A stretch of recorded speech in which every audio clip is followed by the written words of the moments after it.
에녹이 하나님과 동행하더니 라는 제목으로 말씀 나누겠습니다.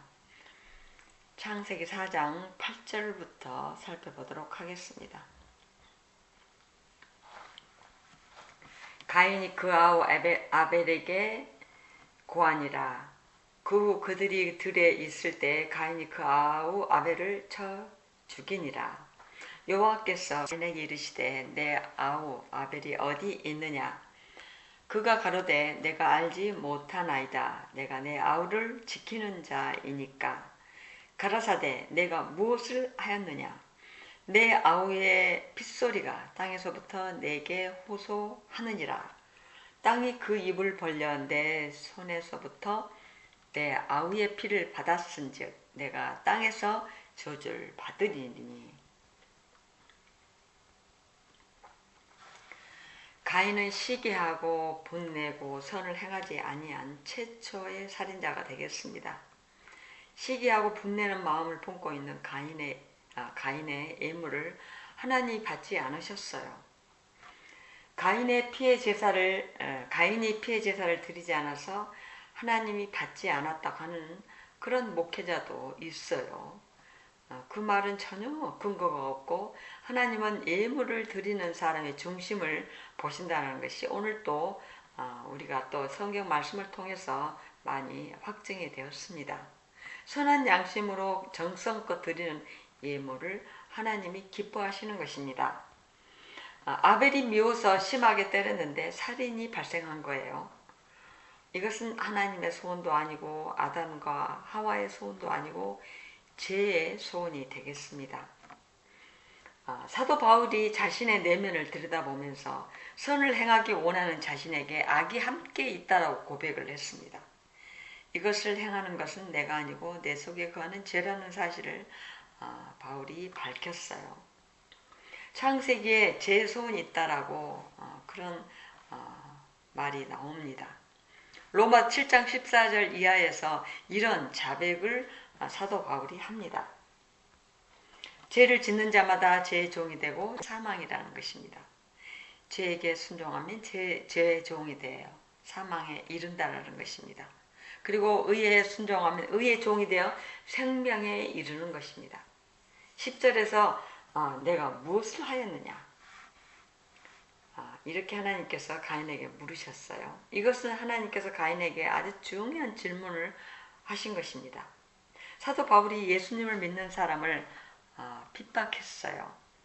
바울이 다마스커스에서 예수님을 만나 쓰러지면서 주여 니십니까? 이렇게 질문했습니다. 두 번째 사도 바울의 질문은 내가 무엇을 해야 합니까? 이렇게 물었습니다. 그러니까 예수님을 만나기 전과 만난 후의 질문이 달라진 것이죠. 다른 사람의 피를 흘리게 하면 땅이 그 사람에게 저주를 내린다고 말씀하고 있어요. 그 사람은 설 곳이 없고 피할 곳도 없고 숨을 곳이 없고 갈 곳이 없습니다. 이것이 하나님의 말씀이고 하나님의 교훈, 우리에게 주시는 교훈이 되겠습니다.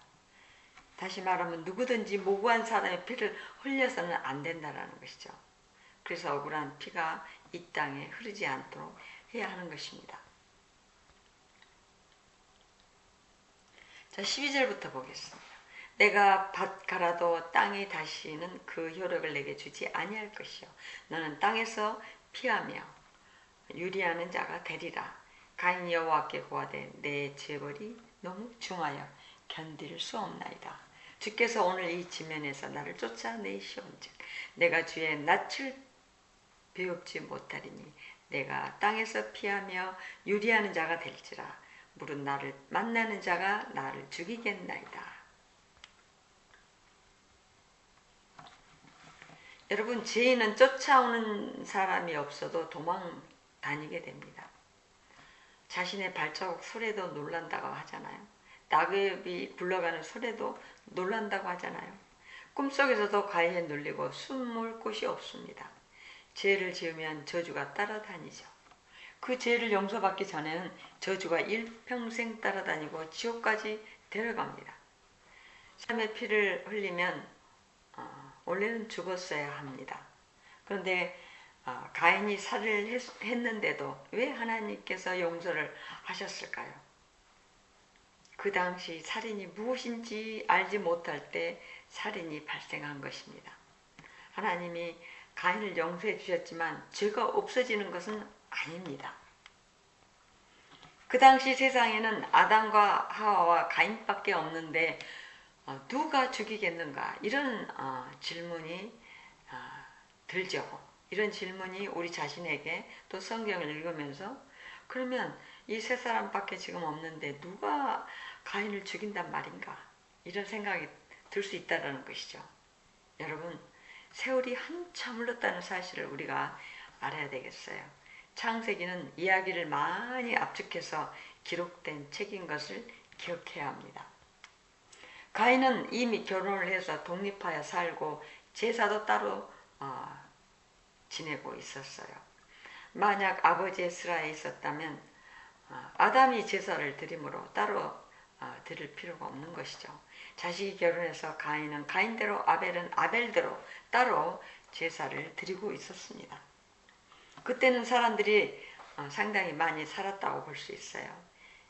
이렇게 창세기 이야기가 굉장히 많이 압축이 되어 있어서 시간이 많이 흘렀고 그곳에는 많은 사람들이 살고 있었다라고 이렇게 생각을 할 수 있습니다. 사람이 죄를 지으면 누군가 나를 벌하지 않을까 이런 불안한 심리가 있어요. 죄를 지은 사람의 불안한 심리가 가인 속에도 있었다라는 것입니다.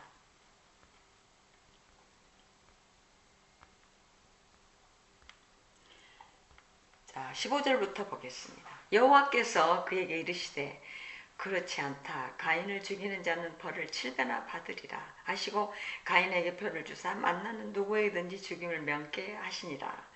가인이 여호와의 앞을 떠나 나가 에덴 동편 놋 땅에 가하였더니 아내와 동침하니 그가 잉태하여 에녹을 낳은지라.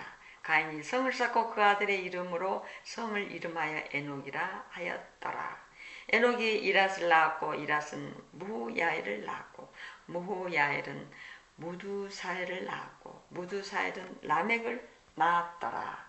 라멕이 두 아내를 취하였으니 하나의 이름은 아다요 하나의 이름은 실라며 아다는 야발을 낳았으니 그는 장막에 거하여 육축 치는 자의 조상이 되었고 그 아우의 이름은 유발이니 그는 수금과 퉁소를 잡는 모든 자의 조상이 되었으며 실라는 두발 가인을 낳았으니 그는 동철로 각양 날카로운 기계를 만드는 자요 두발 가인의 누이는 나아마이었더라.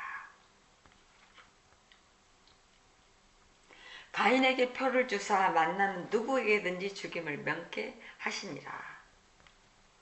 자, 만나는 사람에게 죽임을 명케 하도록 가인에게 표를 주셨다라는 거예요. 그런데 그 어떤 표를 주셨는지 성경이 자세히 말해주지 않기 때문에 문자적 해석만 가능하겠습니다. 아직도 놋 땅이 정확히 어디인지 찾지 못하고 있어요. 어떤 주석도 해결이 안 되고 있습니다. 왜냐하면 노아 홍수 때 지형이 바뀌어서 혼돈이 온 것입니다. 유브라데 강만 확실하고 나머지 강은 어디에 있는지 전혀 알 길이 없어요. 여기 에녹은 죽음을 보지 않고 들려 올라간 그 에녹이 아니에요. 성경에 동명이인이 많아서 혼돈하지 말아야 되겠습니다. 라멕은 가인의 5대 손이 되겠습니다. 라멕이 두 아내를 취한 조상이 됩니다. 유발이니 그는 수금과 퉁소를 잡는 모든 자의 조상이 되었으며 문화가 꽤 일찍 시작이 되었어요. 수금과 퉁소를 볼 때 음악이 발달한 것입니다. 또한 두발 가인은 동철로 날카로운 기계를 만들었다는 내용도 나오고 있어요. 자, 23절부터 24절 봅니다. 라멕이 아내들에게 이르되 아다와 실라여 내 소리를 들으라. 라멕의 아내들이여 내 말을 들으라. 나의 창상을 인하여 내가 사람을 죽였고 나의 상함을 인하여 소년을 죽였도다. 가인을 위하여는 벌이 7배 1인데 라멕을 위하여는 벌이 77배 1이로다 하였더라. 자, 이 노래가 인간이 부른 최초의 노래가 되겠습니다. 라멕이 부른 살인자의 노래가 되는 거예요. 내 말을 들으라. 나의 창상을 인하여 내가 사람을 죽였다. 가인을 죽이면 벌을 7배나 받을 것이요. 그리고 라멕을 위해서는 벌이 77배라고 재판장처럼 스스로가 이렇게 얘기를 하고 있는 것을 볼 수 있어요. 라멕이 두 아내를 취했는데 아다와 실라입니다.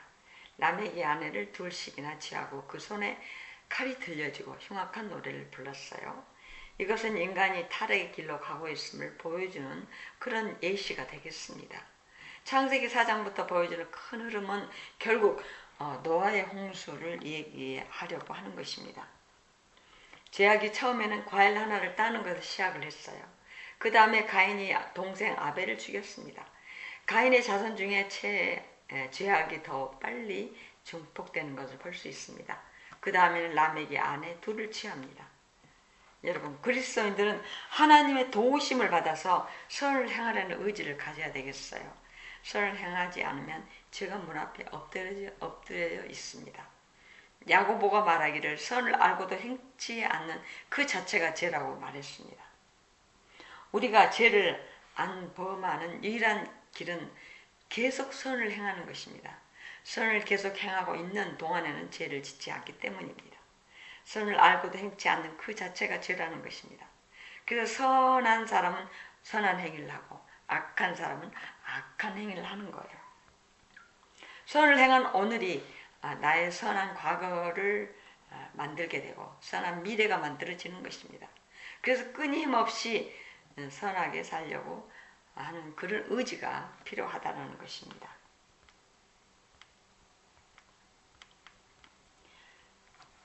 자, 창세기 4장 25절에서 26절입니다.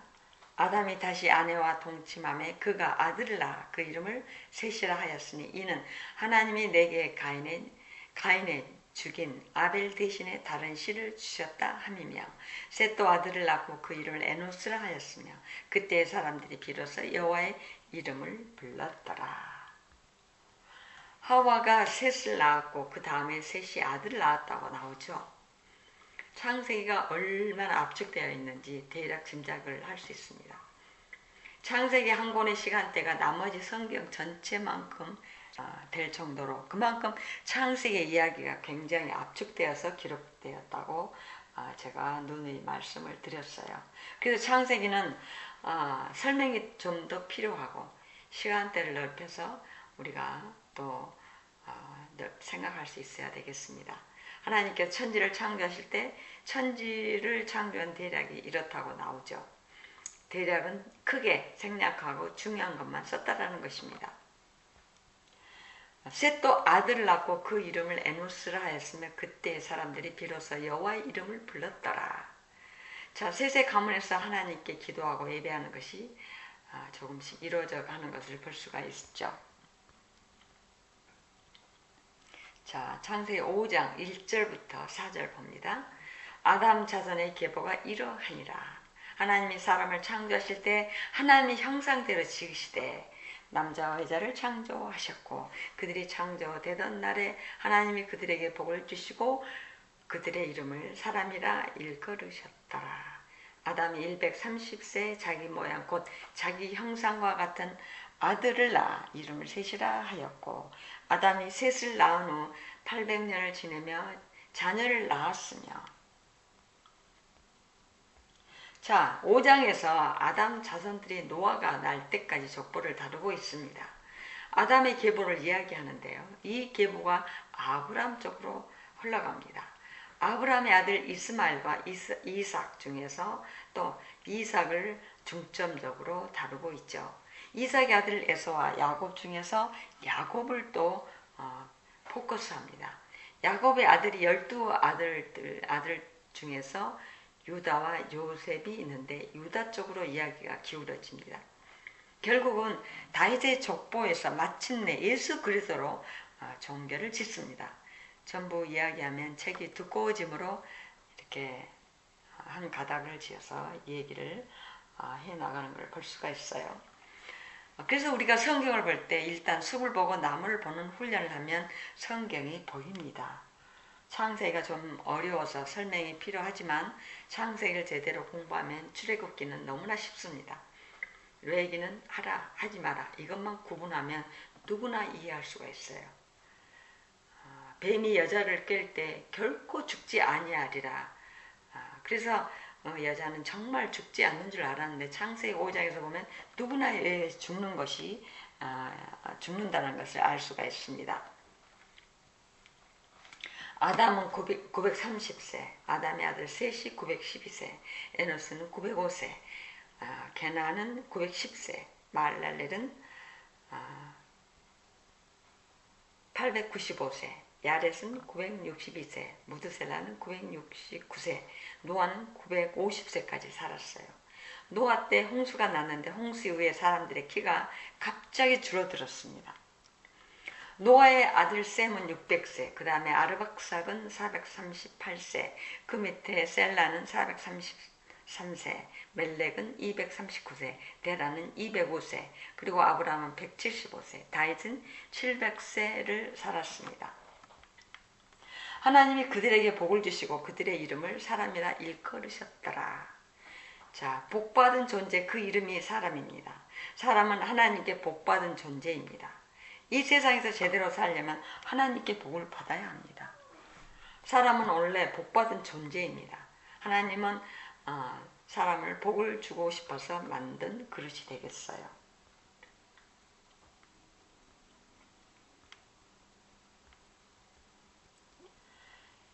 자, 창세기 5장 5절부터 보겠습니다.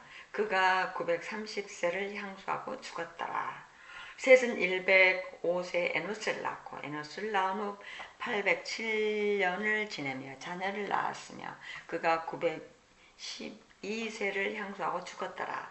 에노스는 90세에 게난을 낳았고 게난을 낳은 후 815년을 지내며 자녀를 낳았으며 그가 905세를 향수하고 죽었더라. 게난은 70세 마할랄레를 낳았고 마할랄레를 낳은 후 840년을 지내며 자녀를 낳았으며 그가 910세를 향수하고 죽었더라. 마할랄렐은 65세 야렛을 낳았고 야렛을 낳은 후 830년을 지내며 자녀를 낳았으며 그가 895세를 향수하고 죽었더라. 야렛은 162세 에녹을 낳았고 에녹을 낳은 후 800년을 지내며 자녀를 낳았으며 그가 962세를 향수하고 죽었더라. 에녹은 65세에 무드셀라를 낳았고 무드셀라를 낳은 후 300년을 하나님과 동행하며 자녀를 낳았으며 그가 365세를 향수하였더라. 에녹이 하나님과 동행하더니 하나님이 그를 데려가심으로 세상에 있지 아니하였더라. 무드셀라는 187세 라멕을 낳았고 라멕을 낳은 후 782년을 지내며 자녀를 낳았으며 그는 969세를 향수하고 죽었더라. 라멕은 180세 아들을 낳고 이름을 노아라 하여 가로되 여호와께서 땅을 저주하심으로 수고로 일하는 우리를 이 아들이 아니하리라 하였더라. 라멕이 노아를 낳은 후 595년을 지내며 자녀를 낳았으며 그는 777세를 향수하고 죽었더라. 노아가 500세 된 후에 셈과 함과 야벳을 낳았더라.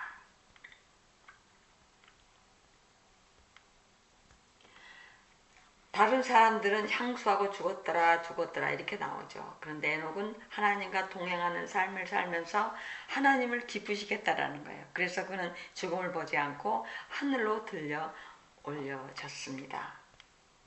그래서 에녹은 인류 역사 종말에 예수님이 다시 오실 때 죽음을 보지 않고 휴거할 사람들의 예표가 되겠습니다. 창세기에서 휴거의 예표를 에녹의 삶에서 제시해 주고 있다라는 것입니다. 자, 우리 여기까지 하고 다음 시간에 창세기 6장 말씀 나누겠습니다. 기도하겠습니다. 하나님 아버지, 선을 행하지 아니하면 죄가 문에 엎드러지고 우리에게도 죄의 소원이 있지만 악을 잘 다스리면서 성령의 인도함을 받는 자녀들이 다 되게 주시옵소서. 내가 무엇을 하였는지, 내가 무엇을 해야 할 것인지를 살피면서 창세기 4장에 기록된 교훈을 마음판에 새기게 하여 주시옵소서. 하나님 아버지, 에녹이 하나님과 동행하더니 하나님이 그를 데려가심으로 세상에 있지 아니하였더라. 이렇게 말씀하였습니다. 우리도 에녹처럼 하나님과 동행하며 마지막 때 휴거할 수 있는 크신 은혜를 베풀어 주시옵소서. 예수님 이름으로 기도드립니다. 아멘.